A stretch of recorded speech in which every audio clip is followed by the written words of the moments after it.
Alrighty, and we're on. So yeah, that's it. Simple, pretty simple. I'm here with Ian Schaffa or Schaffa, depending on who you ask, if it's Ian or if it's his old man. Yeah. And we're just talking about your background. So Austrian and Spanish. Correct. And then, but your parents grew up in the Philippines. Yes. And then, but you obviously, where were you born? I was born here. Born here. Do you know how your parents got to Australia? Aeroplane. Yeah, okay. But any particular reasoning or anything like that? I think they came here for a honeymoon. I think they came here for a honeymoon. Okay. Yeah, they got married, came here, liked it, and then the rest of the family followed. Wow. Yeah. Okay.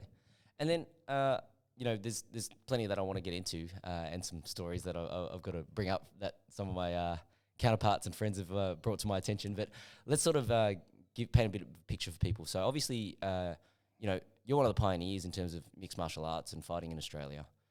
You fought over in K1. You fought in Japan a lot. Yeah. And, you fought names like Brian Ebersol, Rob Hill, who I know, Genki Sudo, one of my favorites, had the best walkout entrances of almost any fighter, I would say. Yeah. Just the amount of choreography and all that sort of stuff like that he put into his... I was a massive Genki Sudo fan before I fought him. Yeah. Well, I remember one Halloween I actually dressed up as with the KFC bucket. Oh, really? I was going to mention that. Yeah, and the white the fireworks. Yeah, so I used a fire extinguisher, and I had like a lever, and I just had a fire extinguisher to shoot the thing off. Yeah. That was my little dress up with a mask on. It was pretty funny. But for anyone who doesn't know, all you need to do, I think you look up like Genki Sudo entrance highlights, and you'll see like all the different sorts of choreography that he did. But to sort of give everybody a bit of a picture about what your life was like. So, what would be your earliest memory? I pretty much grew up in the back of a cleaning van. Back of a cleaning van. Yeah. So that would have been what your parents were doing for work, or Yeah. They cleaned. Yep. Yeah. We had a house and that, but like my grandparents pretty much brought me up. So my grandparents would pick me up from school. We'd go there, do our homework, eat dinner, fall asleep. My parents would pick me up, we'd be asleep. We'd sleep in our bed, obviously. And then my parents cleaned a bowling alley at 4 a.m. Wow. So we'd be in the back of a van, they'd clean the bowling alley, we'd wake up, school. Yep. That was it, that was the cycle. And then years. Siblings, did you have any siblings? A sister. A sister. Yeah. Older or younger? Yeah, older. Older. Yeah. And so did she sort of like look after you a bit as well, or? Yeah. Yeah. Tried to. You're laughing. She got me in a lot of trouble. Okay. Is there a story that springs to mind? Oh, I can't think right now, but yeah. Yeah. So she used to blame you for a lot of things, or? Yeah. I think I was just brother and sister. Of course. She was a good sister, yeah. Yep. Yeah. And then what about when it came to... So your grandparents obviously then would have had a pretty big impact on your life, right? Like Definitely. Yep. Yeah. What are any fond memories of them? Oh, plenty. Did they used to like take you to interesting places, or? Oh no, we'd just hang out at their place, but yeah, just picking us up from school. I remember all that quite clearly. Yeah. Isn't it funny? Like it's the most simple things that people remember. Yeah. You don't. It's not necessarily like the extravagant holiday, like any like holiday or anything like that. It's literally like just having that time. Yeah. With the people that you love. Taking us to the corner store. Yep. Stuff like that. Yeah. Yeah. The old milk bar. Yeah, exactly. We used to call them, I think the guy's name was Miguel, this old man. Yeah. Buy lollies. Yeah. Yeah. Well, back then you'd be able to pay like, 5 cents for a little bag of frogs or something like that. Yeah, that's right. So, it's, you're what, 46? 6. Yeah. So, my brother 7 years older than me. So, I'm 40, he's 47. So, you're my brother's generation pretty much. Yeah. And, like I remember, for him, growing up, it was quite interesting. He went to a good school and everything, but like he used to, I don't know if it was bullying or whatever, but I remember like he used to have a lot of like sort of back and forth with some of his mates, and my brother's got like 2 dead teeth in the front of his mouth because when he had braces, he was wrestling with one of his mates and copped a hit or something like that. Yeah. Or black teeth. Yeah, 2. I had them. Front. Yeah. Even I was well, you can't see him now. 4 or 5. Oh, 4 or 5. You got that's your baby teeth. I drank a lot of chocolate milk. Yeah. Yeah. Something to do with that. Anyway, go. Yeah, okay. And so then, what about school? Like, what was that like for you? Do you remember much about like primary school and? I was a good kid in primary. Yeah. Yeah, I was shy. I was quite shy. Yeah, primary. But yeah. And when you say shy, like, was there any particular reason for that? Like, I can remember the first day of kindergarten, I did not want to go. I ran away. where, My mum scanned me into it by letting me use her camera. So I was taking photos and they took off. oh, so she just left you with the camera, Something like that, yeah. and then they've And, left. Yeah. Yeah, and I stayed in school and I was crying and I was a sook. Yeah, Yeah. I was little. And you know, when it came to the sooking, like, what were your parents like? Were they very hard about things, or were they pretty Dad relaxed? was. Mum showed a lot of love. Mm. Yeah. And what, like, in primary school, do you remember anything like your teachers would have said about you? You know, what were your report cards like? Can't remember. Yeah. Yeah. I wasn't a rat bag. Yeah. And then and so then, what about as you grew older, like, you know, going into high school? In high school, yeah. Yeah, things happened. Yeah, experienced trauma. And then I guess you bottle anger up and I guess it comes out. No, you don't bottle anger up. You bottle experiences up and it comes out as anger.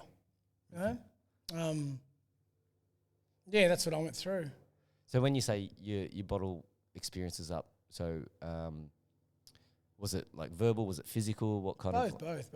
Yeah. Just experience things, yeah. And And on top of that, like I used to defend. I was bullied that hard in school. I was bullied in year 7. I used to defend the Aboriginal race. I'm not even Aboriginal. yep. You just hated bullying, right? Because you were getting No, bullied. I'd get bullied for being Aboriginal, Oh, what? but badly. And then I was punching on like every day in school. Wow. Yeah. Well, people just thought you were And Aboriginal. I'm like, I'm not. And then I had to start saying Mal Meninga. Remember Mal Meninga? Yeah. I started to say he was my uncle. Okay. Because people just thought you were. Yeah. So I started saying he was my uncle so they'd hopefully leave me alone. Yeah. Didn't really work. And then I started developing a reputation for fighting. And then that's, I don't know, just all manifested into negative shit. Yeah. Yeah. Was Like I finished school in year 8 of year 9. Yep. I got expelled. I got expelled for I don't know how many schools. Ended up in a boys' home. Just took a bad turn. Yep. Yeah. And I think, you know, as a kid, it's obviously very hard to process, you know, why these things are happening to you, so to speak, right? Like, you know, as you said, you're experiencing, you're bottling up these experiences. Yeah. And the expression of you trying to vent some of those things can be seen as being anger, right? Yeah. And, like, I think, you know, when we talk about that, it's like, you know, I think every child, you know, experiences frustration, right? It's like, you know, when you see little kids trying to learn how to walk, like babies trying to turn into toddlers, and you can see, like, they get frustrated because they can't do certain things. The thing is that, you know, you sort of keep going until you get to that point where it's like, oh, you find some success, right? And then I guess, you know, for you, when you then going through these experiences and using anger to get out of situations, it just becomes, okay, well, if anger's my only way out, every single time you go to the anger switch, isn't it? But also, like, when you experience anger against you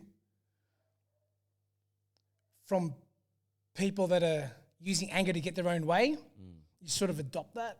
Yep. Then So it becomes a way of, you know what I'm trying to say? Yeah. Well, I guess it's like, you know, you're using the same sort of levers that other people are using on you. Exactly right. Yeah. I think that's the expression, you know, hurt people. Yeah, exactly. Right? You're hurt, and therefore you know, your only way to sort of So bullying. Yeah. With bullying, like, the bigger person bullies someone to get their own way. Yep. So you learn to get your own way by picking on someone smaller. yeah. So yeah. Yeah, that's what they call it, the pecking order, right? Yeah. Right? Yeah. And yeah, like I find the whole bullying thing to be quite it's insidious. And why I say it's insidious, it's almost like an infection, Yeah. right? Because and you know, I'm sort of using this analogy from basically, you know, watching my kids go through school, is that, you know, if there's a kid that has experienced some bullying and maybe has been isolated from a friend group, you know, the person that got bullied can often then exhibit those same behaviors. Like, they've sort of learnt that, and then, you know, they don't, whether they understand what they're doing or not, they unintentionally do that to another person. and that's how it can it's spread. like the bully and the bullied are experiencing the same issue. I think it's a self-esteem issue. Yep. Yeah, you know what I mean? Yep. So I think the bullied is bullying others to gain something. Yep. To top up their self-esteem, and the bullied are copying it because their self-esteem is quite low. Yep. Because bullies don't like hard work. Yeah.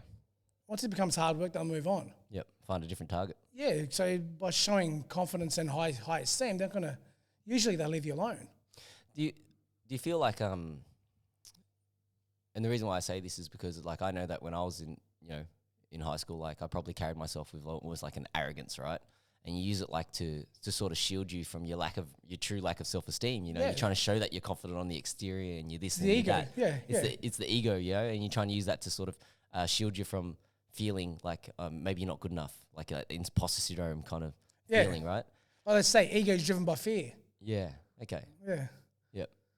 And then for you, like I guess, and I'm sort of jumping ahead a little bit here, but like, at what point did you sort of have to sort of think back on some of these things and reflect back on some of these things to see them as being like levers in your life or more like, things? Oh, look, I was bullied, then I became a bully. And then I went down this path of destruction. Yeah. Yeah. And sorry. Yeah. What was the question? Yeah. So like, obviously you have to, like at this stage of your life, you've done a lot of reflecting, right? Like you've sort of looked back on the things that have happened. And I know, even when we were just having a basic conversation before, it was like, there's obviously things that you're not happy about in your life or not saying not happy, but like you've experienced things that you don't necessarily want to go into the full depths of because, you don't want to glorify it or make it seem like it's the right thing for other people. It's just part of your experiences, but these are things that you obviously have learnt and grown from, right? And so that's why I think it's sort of important to talk about because, nobody's story is ever perfect.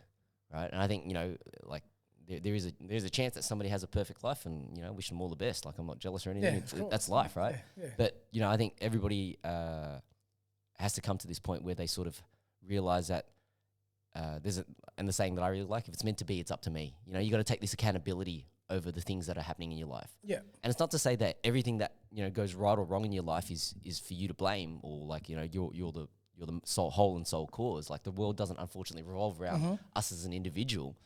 But what it's there to say is like, there are things that you are doing that is making you complicit in the outcomes that you're getting, right? So when bad things happen in your life, or like as an example, if you're perhaps getting bullied, perhaps there are actions that you're taking that make you complicit in that. Sometimes, there are true, massive imbalances of power. Right? There's duality, yeah. There's duality, right? Yeah. Like there's this thing where it's like, one can't exist without the other. Yeah. So with every crisis or every trauma, there's a blessing attached to the other end of it. Yeah. But we've got to find it. Yeah, you got to find those If we opportunities, don't find it, then we remain the victim. Yeah. Yeah.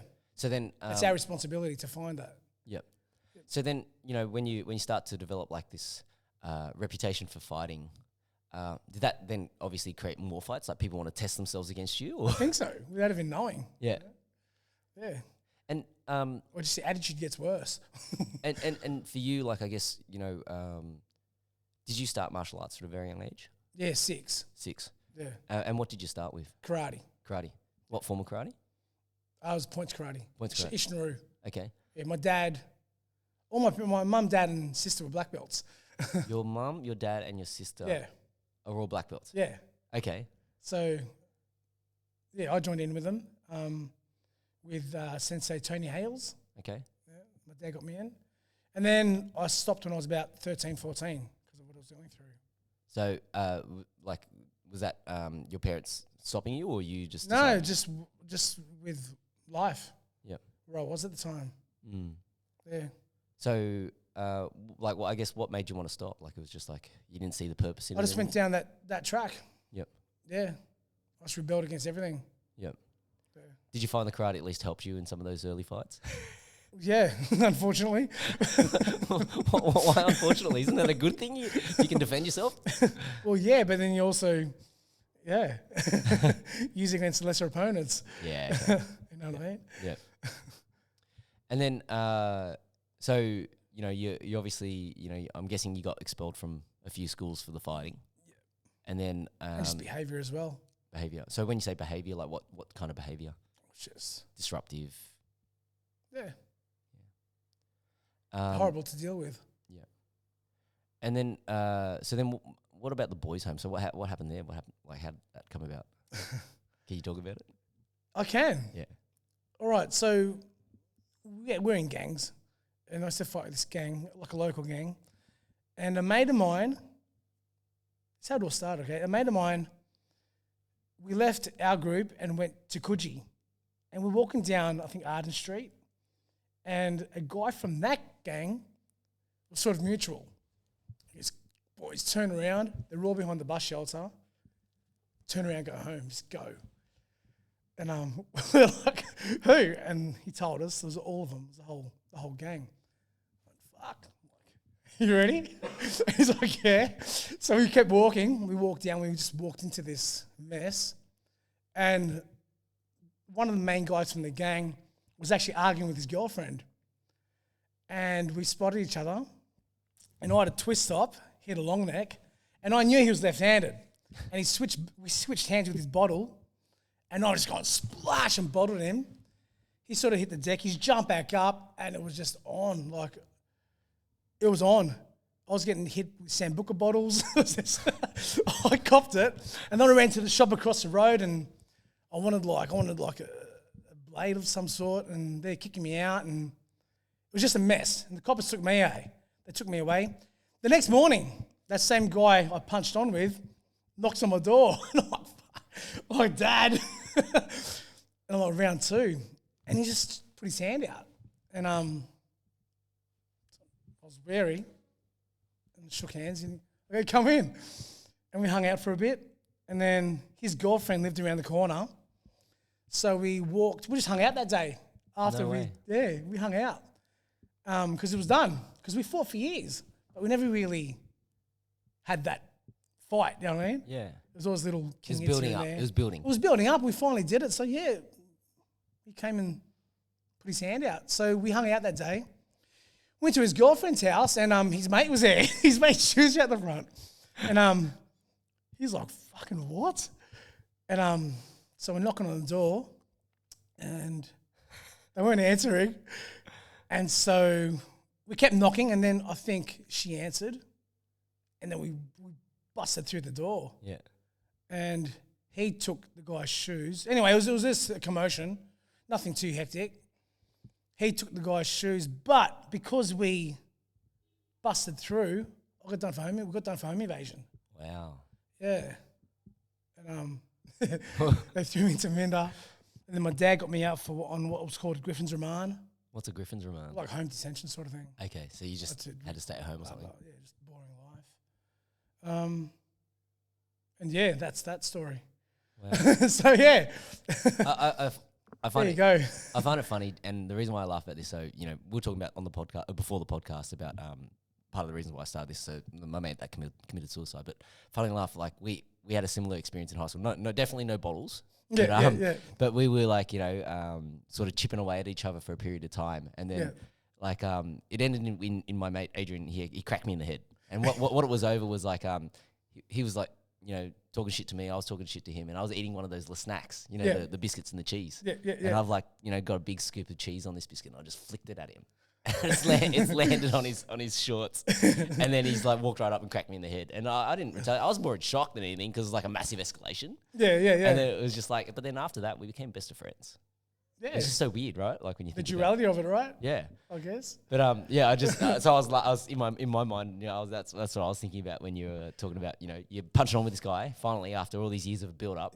That's right. Yeah. And then he's come to your place and he's shaking your hand. Yeah. And then you become friends. Yeah. Like and we've stayed. I don't see him anymore, but yeah, we stayed friends. Yeah.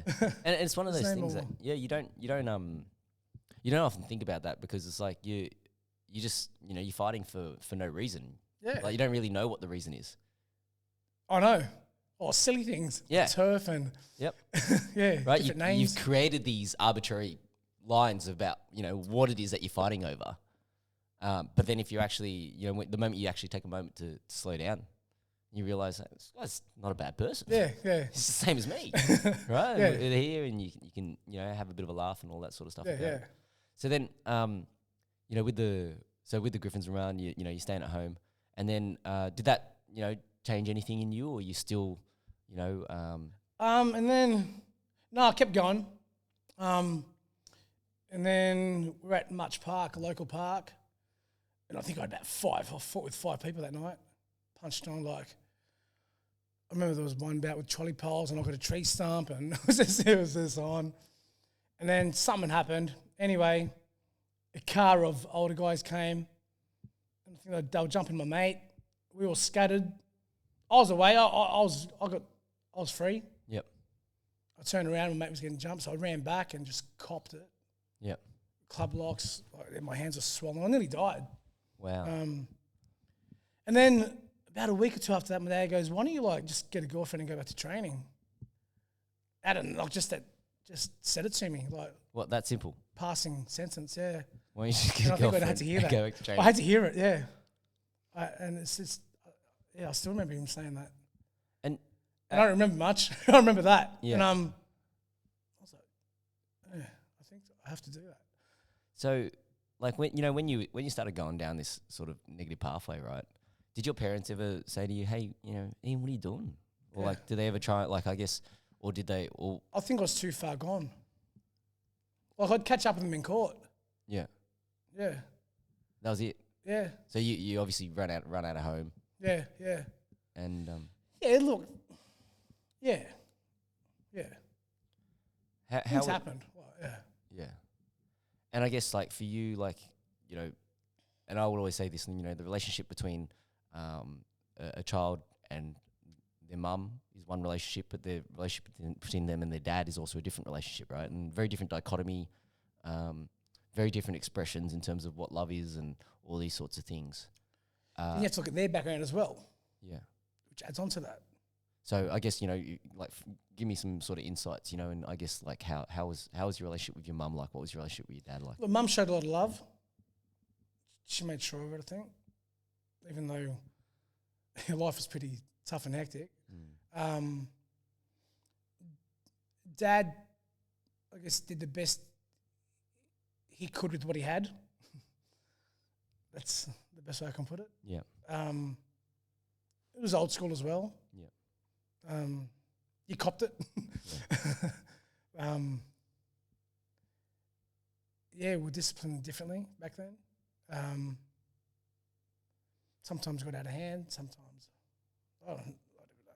Yeah. Yeah, And I guess, I don't know how to say. Yeah, yeah, look, no, and the reason why I think it's important to talk about is because, I often say this about, I'm so fortunate that my parents came to this country, right? So my dad's from Singapore, mum's from Malaysia, and they met of all places in New Zealand, and for whatever reason, they came across to Australia, and this is where I was born, right? Yeah. But for me, obviously growing up, my parents, were working really, really hard to try and build a life, right? Yeah. And so what that meant was we would eat dinner maybe 9:30, 10 o'clock at night, sleep late. yeah. And academics, obviously, for Asians, massive importance, right? You get whipped. The abuse is basically, we whip you until you do the work, right? Right. Kind of a thing.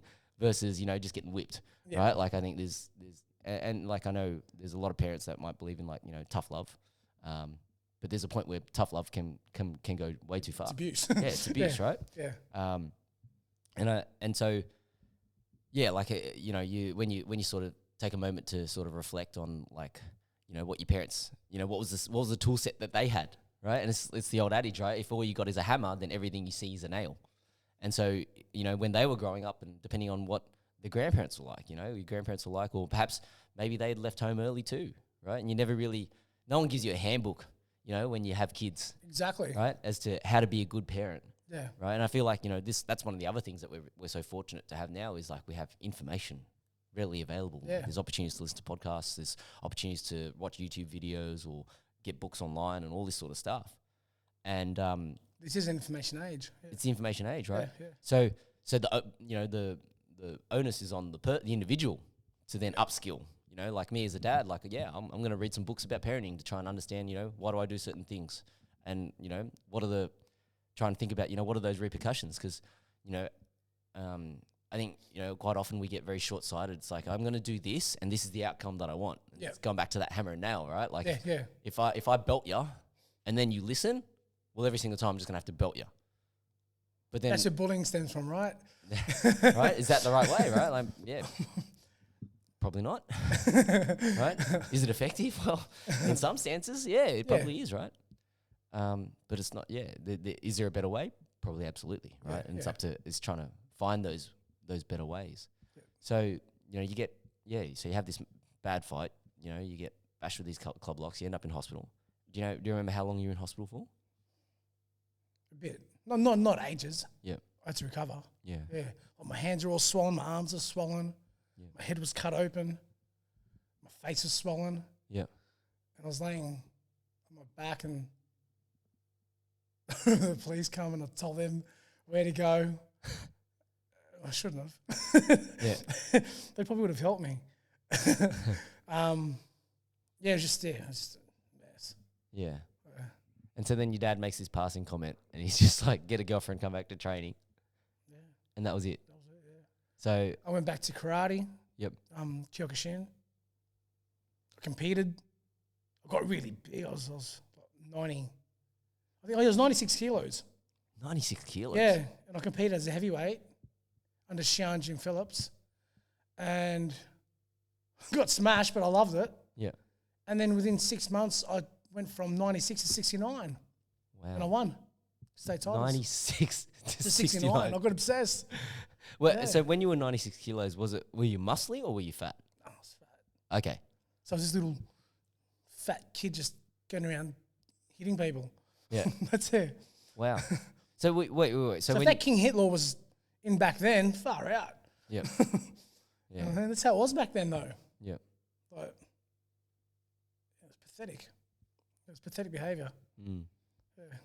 So then, so when you dropped the weight, was that just through training and diet? Training, diet, yeah. I just cleaned zoned in. Yep. I had no idea how to do it before that, and then I just got obsessed.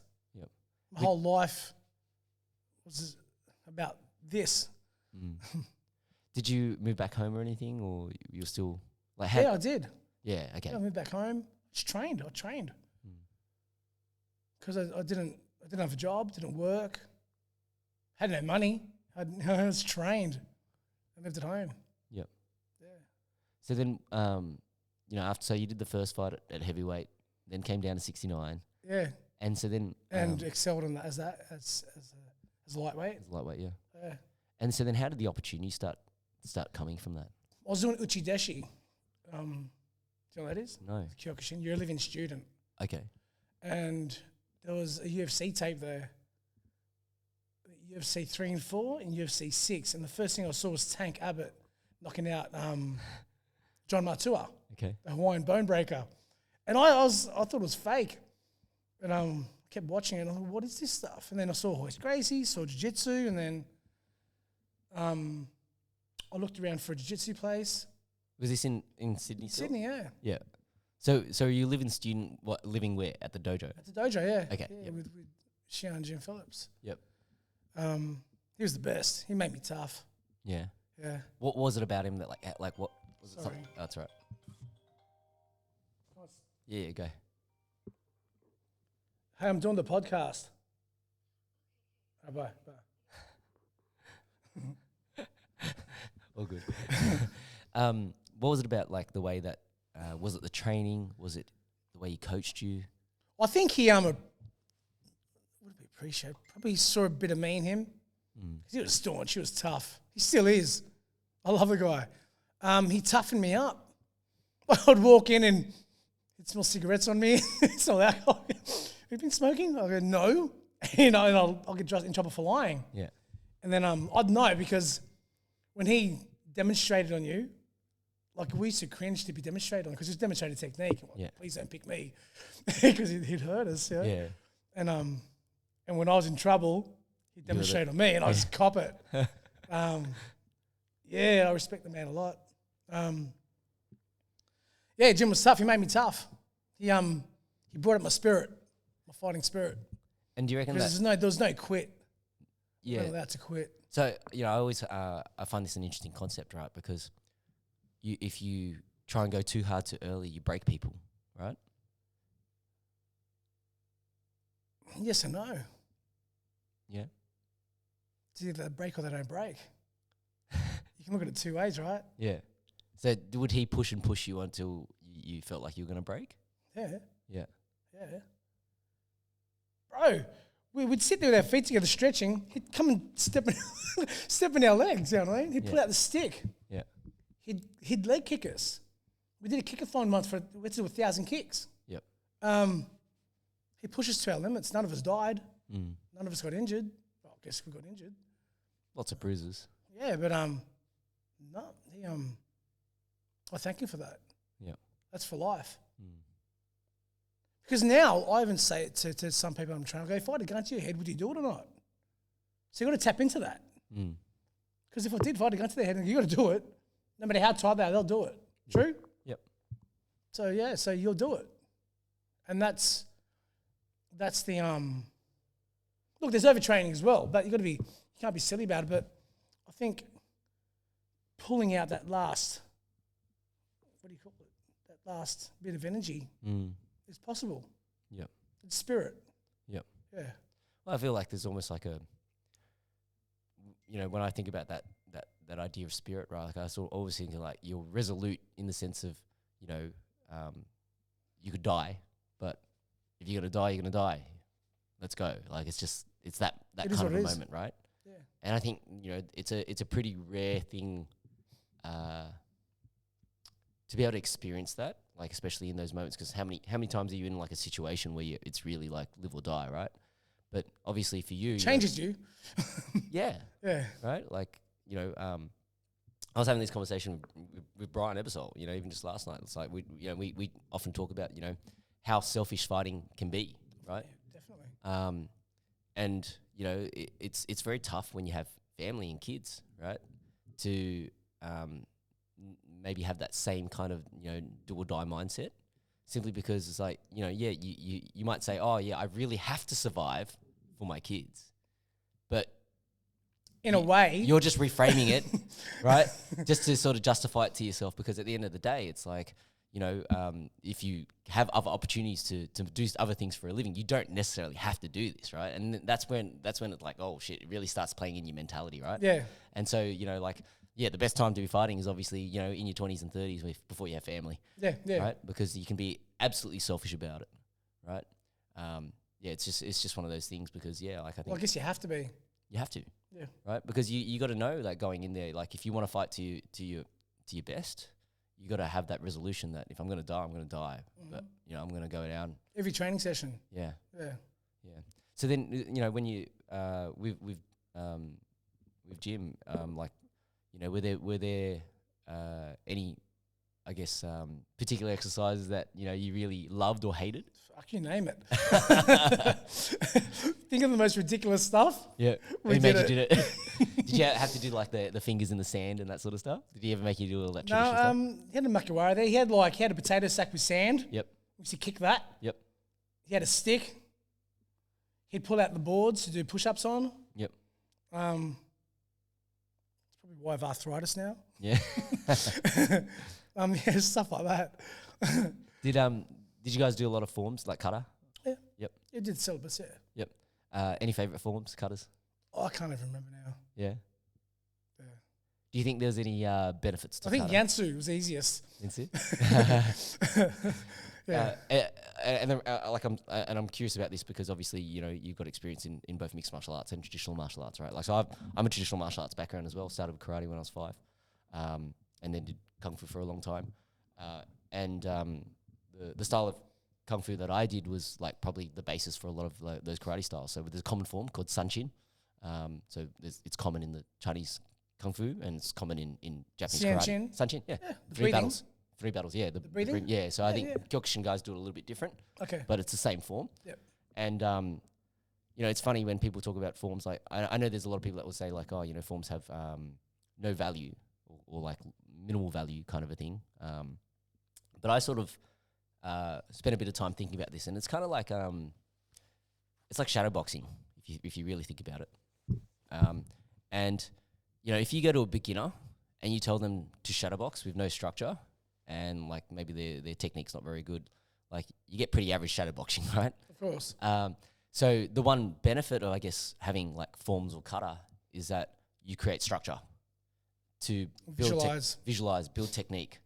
And then I think, you know, as people progress, then you can probably take away some of the structure and just turn it into straight shadow boxing or shadow wrestling or whatever you want to call it, right? But yeah, I think the value in like forms and kata is essentially for breathing, coordinating your movements, and proprioception. Like they're valuable things, right? So yeah, so that's why I was just curious, you know, if you had any thoughts on. I agree with you. Yeah. So okay. So then you're training, you're living with Jim. You see the UFC. Yep. And then what happens from there? And then I found jiu-jitsu, Brazilian jiu-jitsu, and that was mixed minks. Yep. And it was a blue belt. Okay. So I gave that a crack. And how was that? yeah, it was good. I can't remember exactly, but then I started, and then he's a kickboxing instructor as well. Yep. And so I sort of transitioned to kickboxing. Yeah. And I think he put me up to spar one of the boys. I did it right. I had a good crack. So I started kickboxing. Yep. And then Mick was another. What do I say? What was that? Not father figure because I didn't really live with him. But yeah, I guess Jim and Mick were sort of father figures as well as my dad. My dad also was a martial artist, so he had a lot of feedback in my life as well, especially with martial arts and fights. So yeah, Mick came along as well, and he was another mentor. And same sort of thing, tough guy, tough as nails. So I was blessed with these tough guys in my life, you know. And Mick got me, kickboxing, and had a different approach to it all. Like, don't get hit. You know what I mean? So it sort of worked. So when I was coming in, I'd focus on hitting them. Yep. No matter what happened, and then after that, I'll try not to get hit. So yeah, Mick was and then Mick also had the scientific approach as well with cross training. He'd take us to do stairs. He got me into stair running. We were doing that prowler, the sled, like in 2000 before the sled was invented. You know what I mean? Well, did he make one up? We're pushing cars. Oh, pushing cars. Yeah, you know what I mean? Old school. Yeah, and then he found a sled, and we were doing sled. Yep. I don't even know what year that was. 2000 and... I don't even know, man. Yeah. 2000. I don't even know. Yep. Yeah, early 2000s, probably. Well, I started making like 1997. Yeah, okay. Or 96. Yes, anyway, yeah. Where was I? Yeah. So Mick, you started into jiu-jitsu and got into kickboxing. Yeah. And so then, in terms of the kickboxing fights, like how many kickboxing fights did you have? I don't even know. I don't know my record. I had a few kickboxing fights with Mick. Yep. And then I found Larry. Yep. Papadopoulos? Yep. Yep, from Boxing Works, yep. Yep. And then started training with Larry. And I was training Larry for, I don't know, about 2 weeks to short time. And then a fight came up in Japan against Kaoru Uno in Sudo. Yep. And so I gave that a crack. And what was that like? It was an experience. Yeah. Yeah. When I arrived, they picked us up in like this done-up van, like a mad Tarago, you know. They treated us like kings. And then I didn't win that fight. And they walked me to the bus, the train station. Oh, really? I was like, wow, you don't want to lose in Japan. What? So you lose and then they just take you to the train station? That was my experience. Okay. Maybe it's not like that. But that's what I experienced. Yeah. So that really was, oh my gosh. I loved it, but I don't want to experience that again. I was depressed. And, was that the first time you'd been overseas as well? Yeah, yeah. So was that pretty cool? Like, overseas to fight? Yeah. Yes. Well, and then what about overseas in general? Like, I went to the Philippines as a kid. With twice. the parents? Yeah. Yep. When I was 6 and when I was 14 because I was naughty. Oh, what? They sent you there when you were 14? With my dad, yeah. And my grandfather was dying, so Okay. I went with my dad. Yeah. Now thinking about it, my dad didn't trust me here, I think. What do you mean? He probably didn't trust me here on my own. So he was originally thinking to send you on your own, and then Brett. I don't even know. I don't even know. Anyway, so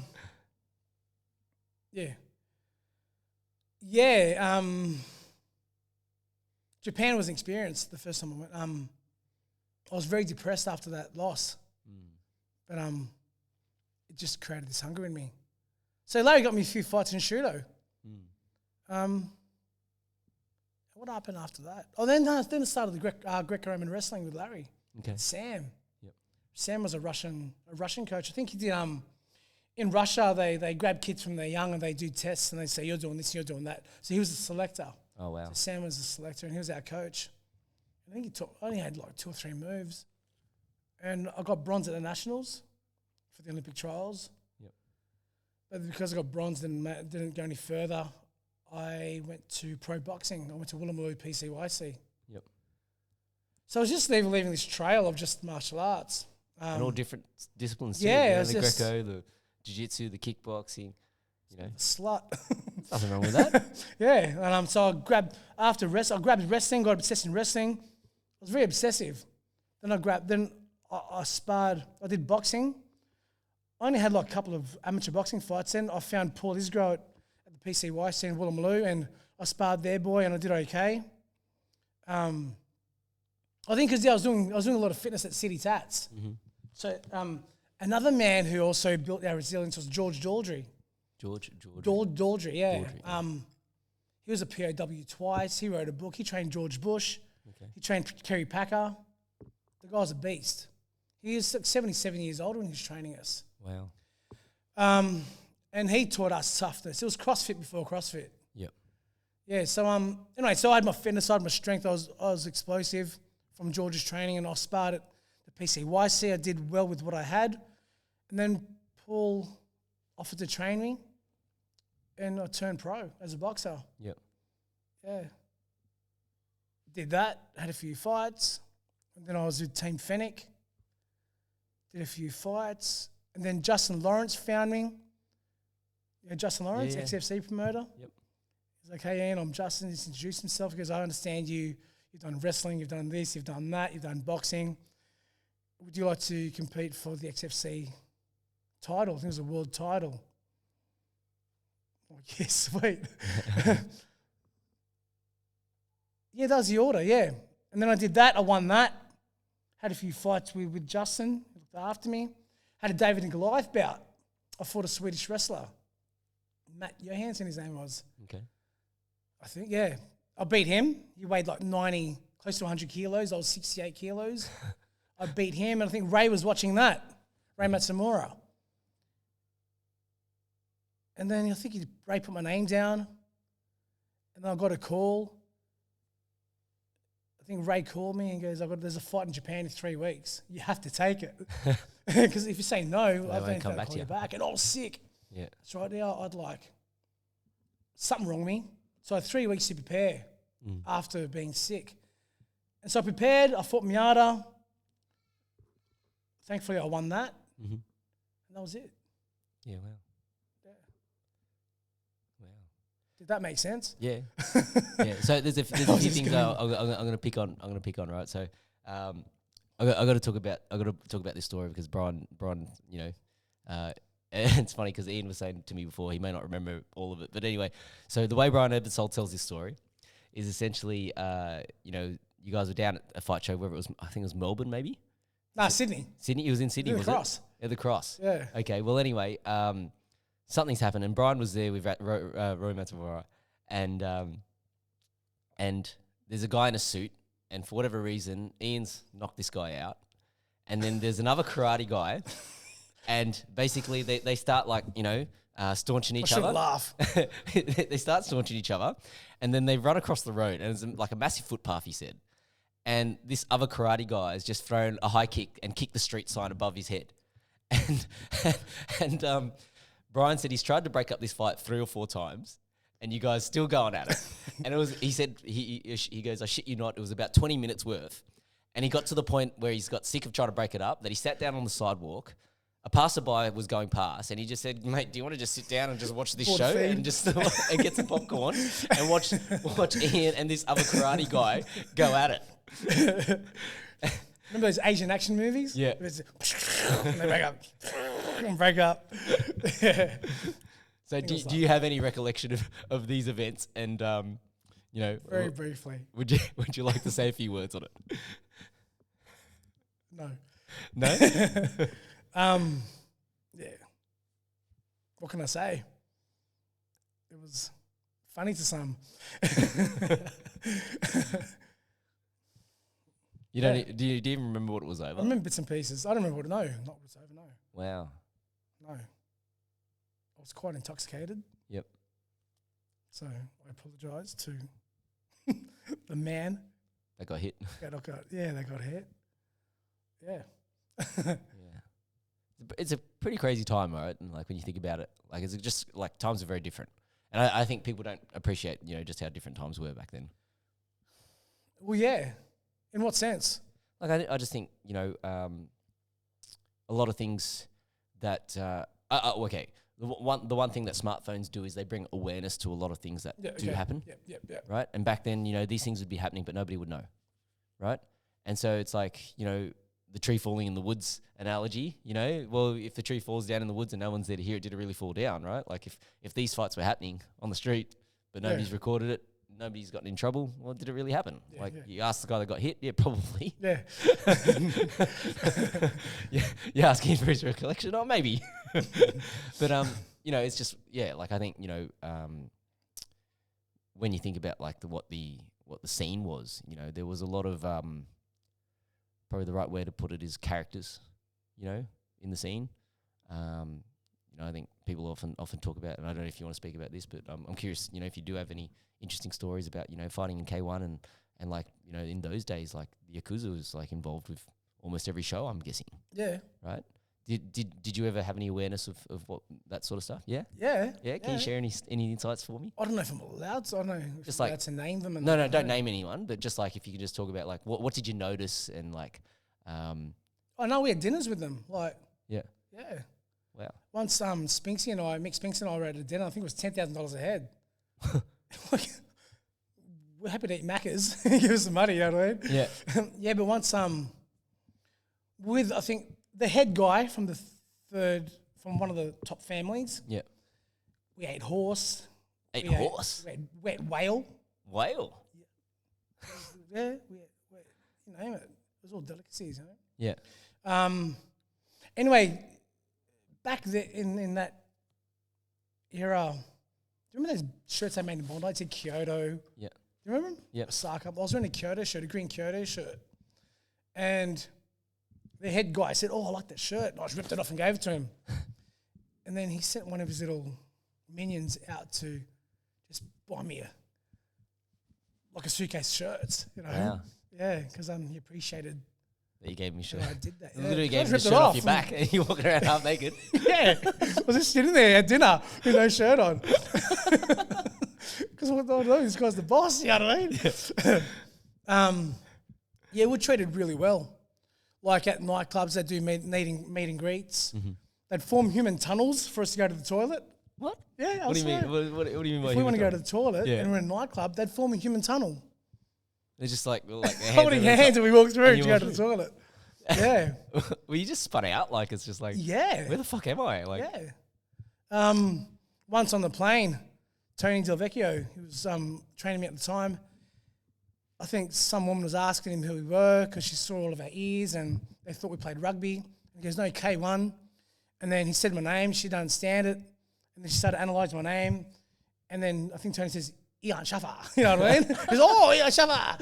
And then I was stuck in the plane, fucking signing orders. I was taking photos. I was stuck there for like 20 minutes. So I think once they found out, mate, at customs, once they see entertainment license and you're fighting for K1, you're straight through. really? Mate, yeah. Yeah, wow. Mate, your bags weren't checked. Yeah. That's cool. Yeah. So yeah, once they sort of found out, K1 is very respected. I think sumo and K1. Yep. Yeah, you're walking down the street, they know who you are, you get swarmed. Yeah, wow. Yeah, we used to get picked up, like driven around in Bentleys. Yep. Once Bruno Pano, my trainer, we went out. We got a lift back in a Bentley with a driver, and Bruno wanted McDonald's, but the strict orders were straight to the hotel. Yeah. And Bruno's like, we want McDonald's. And Bruno was going to choke this driver. I'm like, Bruno, you're going to get us killed. He wanted McDonald's. And so that was like, I was breaking this thing up. Bruno wanted to choke this driver out. The driver wanted to take us to Macca's, but he wasn't allowed to, so he didn't. Yep. And then that was off its head. Wow. We stumbled back to our rooms. Yeah, Japan was an experience. Yep. Yeah. Wow. And then, I also got to bring up this story. So Brian also telling me that so he cut a lot of weight to fight you. He cut down. Obviously Brian used to fight. Former UFC fighter, fought in welterweight. Yeah. And cut all the way down to like 73 kilos or something for that fight for you. Yeah. And then he was saying, Thank you, Brian. the moment he picked you up, you were like, I was like, oh shit! I said the words. Yeah. I was high off the ground. Yeah. Yeah. And I guess like I think he let me down nicely.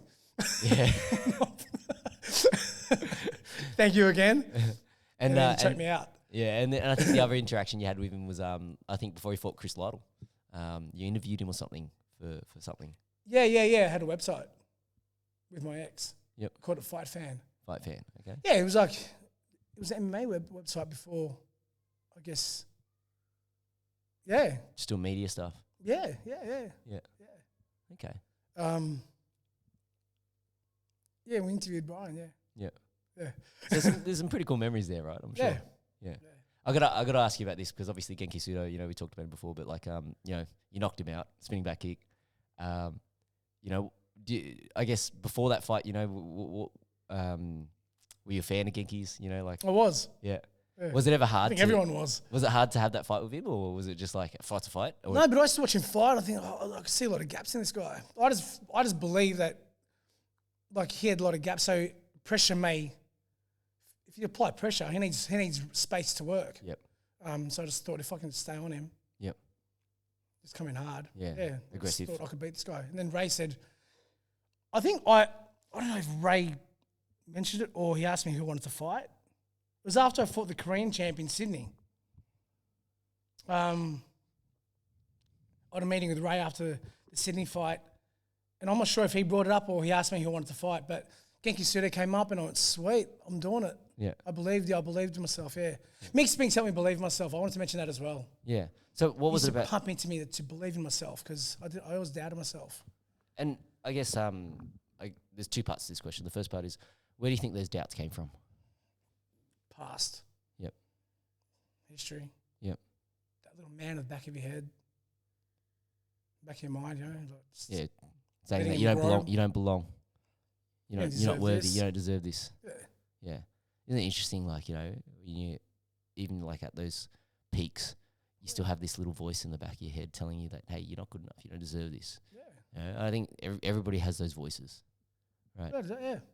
And what did Mick say to you that would help to Just say believe in yourself. I never knew what believing in myself. I didn't know what it meant. Yeah. How do you believe in yourself? What do you do? Yeah. I actually read a book. I never read. I sort of taught myself how to read. I read a book written by Paul Hanna called Believe and Achieve. It was a 2-in-1. Again, my mum just gave it to me. I said, yeah, sweet, thanks, mum. Yeah. How long did it sit there for before you picked up? Ages. Yep. It's called Believe and Achieve, and you can do it. And I read it. I was obsessed in reading that, and it changed me. I think it had a lot to do with my self-esteem. I had low self-esteem. Hence the way I was doing all that. Trying to belong, trying to prove myself, trying to gain respect, I think. I wanted to be respected. So what was it? Yeah. Well, Mick Spinks, like he used to tell you, believe in yourself. But I got to a stage where I believed in myself that much. If someone told me I was going to lose, they were lying. It was a lie. Yeah. No matter the outcome, win, lose, or draw, I was going in there to win. So, yeah. Yeah, wow. And then how did the nickname the Goshu Hurricane come about? The Japanese gave it to me. It was Goshu Machine Gun at first. Goshu Machine Gun? Yeah. I didn't like it. You didn't like it? And then I think, Ray was a translator. Ray told me everything. Yeah. Read everything back to me. And then it came as the Goshi Hurricane. The guy, a rapper, a famous Japanese rapper, Sphere of Influence. His older brother was Zebra. Another famous Japanese wrestler. He wrote me a song called Goshi Hurricane. Really? Yeah, it was pretty cool, but I can't find it. It was on my MySpace. Oh, wow. And in my Hotmail, and they both shut down, so I lost the song. I asked him if he could redo it. He can't. Ah, spewing. Yes. I'm spewing. Yeah. They call me the Goshi Hurricane. Goshi meaning Australian. Yeah.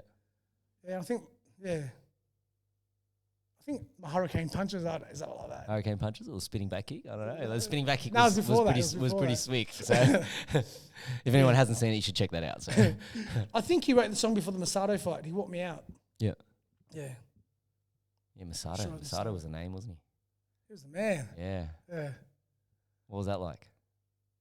I heard about this leg kick of his, and then on the phone, I was like, "Pah!" I was like, "Fuck." That's what they're talking about. Did that wake you up? Quick. It was just like, fuck. It's Okay. like, whoa. How am I going to enter this? I did all right. Yep. I won on points. Yep. And then what about went them? up. I walked away limping. Was there any like big damage or like the next day or was it all right? Yeah. Nita damaged my leg. Who did? Nita. Okay. He was the WC world champ. He was the 2006 runner-up K1. Yep. He drew with Raman Deckers. Okay. He was a beast. Yeah, I beat him. But man, my leg was gone for like 3 weeks. Wow. Yeah. Just chopped it. Kept chopping. I dropped him twice, so I got the win. Yeah. But after the third, I might nick my leg. Cut them off, quick, cut the gloves off. Because once you cut the gloves off, they can't. Yeah. We were scared they're going to go to an extension. Oh, wow. So I cut them off. Yeah. so no extra so round. I got the W and the hand went up. Because my leg was gone. Yeah. Yeah, but luckily I dropped him twice. Yep. Yeah. And he turned out to be the best bloke. Humble guy. Yeah. Yeah. Well, they all are. They're all good guys. Yeah, it's funny, like, I think, Japanese fighters typically respectful, right? Like, so even after the contest, probably lots of respect, right? Yeah. Yeah. Because you fought like a who's who in terms of like the neo samurais, I guess you can sort of call them. Like Genki, I did Masato, I did Kid. Yep. Yeah.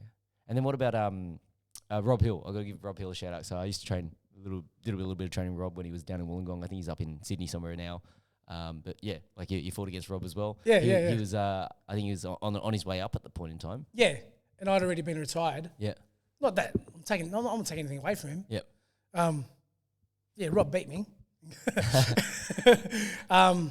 Yeah, I know. What do you want to talk about? Oh, like what was that fight like? It was a good fight. I was very tentative. Yep. I think I was overly cautious. And Rob had the game. Yep. Yeah. So then, back and forth. Like for you, what was the point where you had to say, I'm done with fighting? Like obviously you mentioned. Oh mate, I've said it many times. Yeah. And a lot of fighters go through that. You retire, you come back. You retire, you come back. Even in your mind. Like after sparring sessions, you go, I quit. It's a bad sparring session. I quit. You know what I mean? Yeah. So how many years was was that process of like I'm trying to get away, but then it's like you kept coming back, like. Oh look, properly. Yeah. I don't even know. I don't even know. Was it hard to walk away? Yeah. Yeah, and then you hang around because of your ego. You hang around for your recognition. You hit like an identity crisis. Yeah. No one knew you earned your respect. You earned your identity through fighting. So when that's going to go, it gets scary. Yep. You know? And then, yeah, you don't want to disappear into the shadows. Like, yeah. Yeah. It's I'll share this story. I'm sorry if people have heard it before, but I had a career in the automotive industry, 17 years in the car game, right? And so when I left that, like I experienced that exact same thing. You just like, who the fuck am I anymore? The phone stops ringing. Yeah, right? Exactly. And then you sort of realize, okay, fuck. A lot of these friends, like the friendships that I thought I'd built, a lot of them are actually hollow. And the ones that aren't, like you really appreciate them even more. Yeah. But you go through this phase of like, who am I now? Like, it becomes part of your identity. So what is this about? Yeah, which is crazy when you actually think about it. I always talk about this because, like, you know, when you meet like another dad at a party, the most common question that they'll ask is, "Oh, so what do you do for work?" And it's like, I'm going to judge this guy based on a question because that seems to be like, you know, a socially accepted question. You know, what do you do for work versus, so like, you know. I know where to place you after you tell me. Yeah. Versus like, you know, having a proper conversation of being like, because it would be weird if I just walked up to you and go, "Oh, so, you know, how you feeling?" Yeah. Right? If you don't know the guy, right? But like, you know, when you actually have some familiarity with a person and you can actually engage on a deeper level, you can actually say, "So, you know, you're right." Like last night I was at a fight show and, Friday night I was at a fight show. And when I ring announce, I go back and I talk to all the fighters, talk to the corners, and one of the guys, I won't say his name, you know, out of respect for him, but obviously I've called some of his fights before, you know, young up and coming guy. And I said to him, you know, how you going? And he goes, "Yeah, I just had some time off, you know, some mental health stuff." And it was like, we, you know, like I was only, you know, having maybe a 3-minute conversation, but we got deep straight away. Yeah. You know, and I just said to him, you know, like, if you need anything, just make sure you reach out. But, you know, like, you know, I know these things aren't easy, right? But, you know, when you can get your head right, like, it's actually going to elevate your game too, you know. But don't put pressure on yourself to rush back into things, you know. Like, get everything that you need to get sorted first, because life, you know, it doesn't wait, it keeps going. And it's like that wound that you never address, like it's still festering away under the Band-Aid. So the sooner you can actually address that, just like, you know, we talked about the ego, right? Yeah. Like, you got to do a lot of reflection to actually realize, oh, I'm doing this because of this, or I feel this way because of this. And it's not easy to face those demons, is it? No. Yeah. Yeah. So, you know, I guess, you know, when it came to walking away, right, like, you have this identity crisis, and then did it lead you down like some bad pathways to try and find things to cope with? There was a bit of a round two, yeah. Yeah. Unacceptable behaviour. Yep. Yeah. We'll leave it for the next podcast. Yeah, you don't have to go into the details about, you know, like that, but like, obviously you do things that you're not proud about again, right? Yeah. And I guess, you know, we'll save those stories for another time, but like, I guess in terms of coming out of that, like seeing it through to the other side, like, I guess you're in a better place now. Yeah. Were there things that like helped you to get to this better place? Like, I was blessed with a daughter. You're blessed with a daughter? Yeah. Yeah. Or saved by a daughter. Yeah. Yeah. And I guess, you know, what was the impact of that? Like, having that daughter come into your life? That was massive. Yeah. And the reason why I ask this is because, like, I always say, like, there was two. I've been blessed with 4 kids, and like I have very like distinct emotions with each one of them. Yep. Right. But like when I had my eldest daughter, like when she came into the world, it was like I had this overwhelming primal like feeling of I need to protect this thing. Yep. Right. Same thing. Yep. And so then was that like a bit of a wake up call for you? Yeah, for sure. Yeah. It's no longer about me. Yeah. Yeah. Yeah. So then my life changed dramatically. Yeah.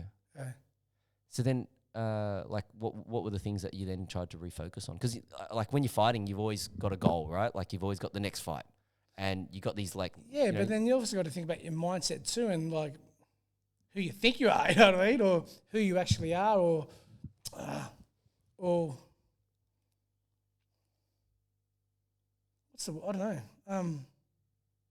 like where you're at in life. It's me. Yep. You know what I mean? Yeah. Yeah. And so then you have this daughter, and then suddenly it's no longer you. Yeah. So then well, I pretty much retired after having her. I had a couple of fights. Yep. Didn't perform. That That was was it. it. Others keep going. Yeah. I just gave her my all. Yep. Yeah. And so then I wanted to be a good dad. Yeah. Okay. Yeah. And I guess I'm curious about this. Like, Sorry, I guess I could have been a good dad and continued to fight, but I guess I thought about when I make weight, I'm not good.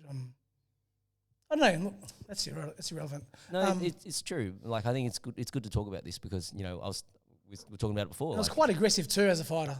Yeah. I wasn't. Yeah. You got to tap into something different. Yeah. Again, it is what it is. Like, that was a process. The process that took place. Yep. I retired after having her. Yeah.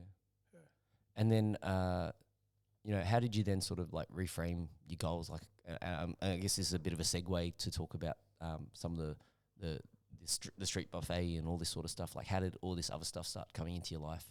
Well, I started the street buffet about a year after she was born. Okay. Yeah. My life just turned around. I think I had a lot of, I did a lot of reflecting. I had a lot of healing to go to do. Yep. Because then also, I stepped up as a dad. Like, I think subconsciously, I knew I didn't want to pass down past trauma to her, so I had to heal. Yep. Yeah, I think it was just subconscious. So, because I did all these things, just doing it. Like, I just did it. Yep. I'd experienced homelessness or been a street kid. Yep. I knew what it was like on the rough nights, on cold nights, on shitty nights. I knew what these people are going through, so I had empathy for them. So I guess I gave that a hit and just sort of stuck to it. So then... It could have been a one-off. Yeah. You know what I mean? But I just stuck to it. So how did you organise the first one? Like, I'm a bit curious. My ex was cleaning out my wardrobe. She filled up garbage bags with my clothes. We went to the Wayside Chapel, but they weren't open for some reason. So I went to Woolloomooloo. I knew about Woolloomooloo. And there were people there. They were staying there. I put 2 or 3 garbage bags down there, and we went back to the car and sat there and watched. And some dude in a dusty old suit grabbed my booth, I don't know, some shitty clone, sprayed himself. He sprayed the dude with him, and then a few lined up to get sprayed. He was in control, so he sprayed them. And I was like, wow, look at this. And my ex was like, oh no, and then she felt for them, and I felt for them as well. And so we made chicken sandwiches and little show bags for them the next week. Yep. And I just walked around handing them out to them. And then kept doing it. Went back to the week after that. Yep. And then I became mates with a guy called Nephi. He was like the kingpin. Nephi. He had crates as bedside tables. He had a double mattress. He was a Maori guy, tough guy. So we exchanged stories about fighting, street fights, and we became mates. And then he had a group of Maoris. So when I'd arrive, the attention came to where we were. So I just put food out on the ground. Okay, come on, guys, let's we'd hang out and we'd eat off the ground. I'd eat with them. Yeah. And then I started putting it out there on social media. I think it was Facebook only. Hey, guys, if you want to come and join me, come and join me. I'm doing this. A few mates would jump on and jump off, jump on and jump off as time went. And then as soon as I put a name and a logo to it, people sort of trusted what I was doing. Wow. And yeah, I've had that many volunteers come through. So then, how do you guys fund yourselves? Like Self-funded. Self-funded. I've had a couple of grants over the years from the government. I think 2 over 13 years. Yeah. And that used to go to like forks, knives, plates, serviettes, or if we had no food, pizzas. Yep. So and where are you getting the food from? We've got Sight Pizza in Little Bay. Yep. Glenn, he's that guy's a champion. He does his own donations too outside his restaurant. But he donates 20 pizzas a week. He's been doing it for the last year and a half now. Wow. 20 pizzas a week. Burke Street Bakery. Yep. They give us heaps. I'm so bad at this. Who else? I'll give you time to think because I want to make sure all these businesses get a bit of a plug, right? Like, yeah. We get char grilled Charlies. Yep. That we buy from them. Burke Street Bakery, Sight Pizza. How can I forget? Manish, my friend Manish Agarwal. He owns Mad Mex. Okay. In Zetland. Oh, there you go. Okay. He's a champion. He donates 60, 70 burritos. Wow. Every few weeks. Yep. And just little sponsors, little donors. Our volunteers bring food. Yep. We get schools jump on. Yep. Yeah. And I guess, if people do want to get involved, what's the best way to sort of do that? Just through social media. Yep. Facebook. Instagram or Facebook, yeah. Yep. Sorry. That's all right. Yeah. So Instagram or social media, what are the handles? Like On Instagram, it's The Street Buffet. Yep. And on Facebook, I think it's Street Buffet. Yeah. Yeah. And then, surely there's got to be some stories, that you might want to share about like some of the people that are out there. And Look, what I see, it's a lot of mental illness and trauma, Yep. past trauma that's undealt with. Maybe the undealt trauma leads to mental illness. I don't know. But it's a lot of mental illness and trauma. When there's trouble, it's within themselves. One of the worst things I guess we've experienced is a guy brought his pit bulls and there's bushes there. So we had kids there, we were volunteering, we had kids, we had adults, we had a line of guys ready to eat, and these dogs darted into the bushes and pulled out these rats and just executed these rats. These kids are like, ah! I'm traumatized. So that's probably the worst thing that's happened. Yeah. I've had one lady wanted to fight a man, and I was going, please stop. And I was wearing rubber gloves. Yeah. She bit my glove and it was like went doing, you know what I mean? I'm like, please, you can't do that. You can't bite me. You can't fight. Just relax. Yeah. What did you want to fight him over? I don't even know. Oh, okay. It's random. Yeah, they were just fighting. Then I had one guy, he was known to police a couple of decades ago. He was abusive, so I pulled him up and then he wanted to have a go. I'm like, mate, come on, settle down. No, I'm not scared of you, but you're going to ruin it for all these people here. And they were like, boo. They started booing him down, so he settled. Yeah, but other than that, no, it's usually within themselves. Yeah. Yeah. So then, it's quite safe for volunteers. Yeah. Well, I'm also curious. And police do their rounds. Yep. Yeah. So then when it comes to like trying to, help the situation or help these people, like what could we do? Like what could be done better? Like whether it's from a government perspective or it's from a people perspective, it's such a like multi-layered problem. I'm in the space of just support them. Yeah. Even here in Lexo, we do every Saturday outside the gym. All we're doing is filling that gap. Yeah. They can pay their bills. They can pay their rent, but then if they don't pay their bills, they get cut off. Yeah. Whereas they can starve a couple of meals. Know what I mean? Yeah. And not get cut off of anything. So we fill in that gap. Okay. I think we're in the space of just supporting people. I'm not sure if we can fix it. Yeah. Have there been any people that have like, gone through the process and climbed out? Yeah. Yeah, some people have housing now, yeah. Yeah. Yeah. And I'm not sure about career-wise or anything, but they do have housing. Yeah. Something too, they're waiting for housing as well, so they got to sleep in the street. Yeah. Yeah.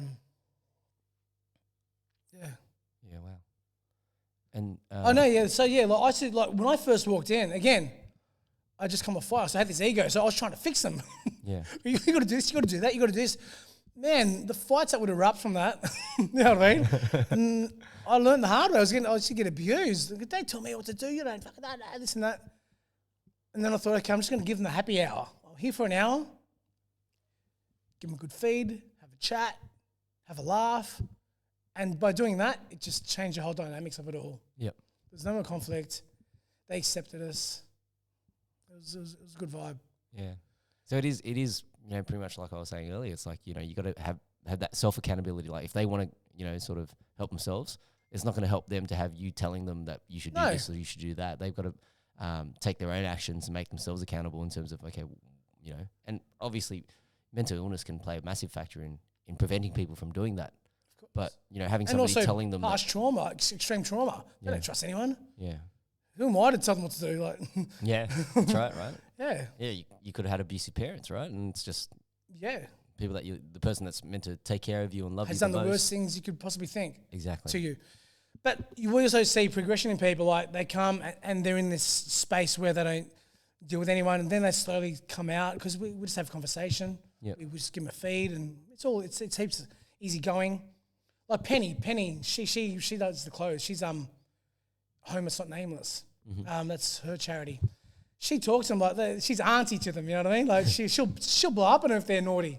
Like that, she'll have them come in as a bit shy, a bit tentative, and now they're helping out. Yeah. So there's still that progression. They've stepped up a bit. Yeah. They help out. They take a bit of leadership. So nothing. It's not impossible. Maybe it just takes time. Yep. We just got to keep them holding on. Yep. Like, yeah. Provide them some support, a little bit of hope. Just support, yeah. Yeah. Stay connected. Yeah. It's connection. Connection is the biggest thing. Yep. Society just knock them down, disconnect from them, judge them, treat them like shit. Just connect. Mm. So then,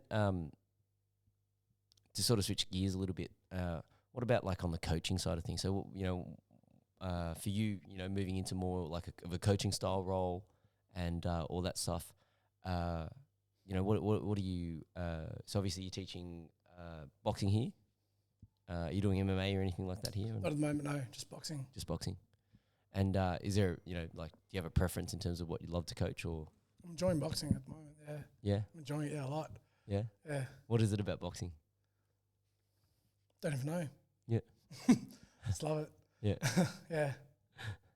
And would you do any lessons for anyone on the street for boxing, things like that? Do they come I've got a in? group of kids now. Oh, do you? Yeah. Yeah. What age?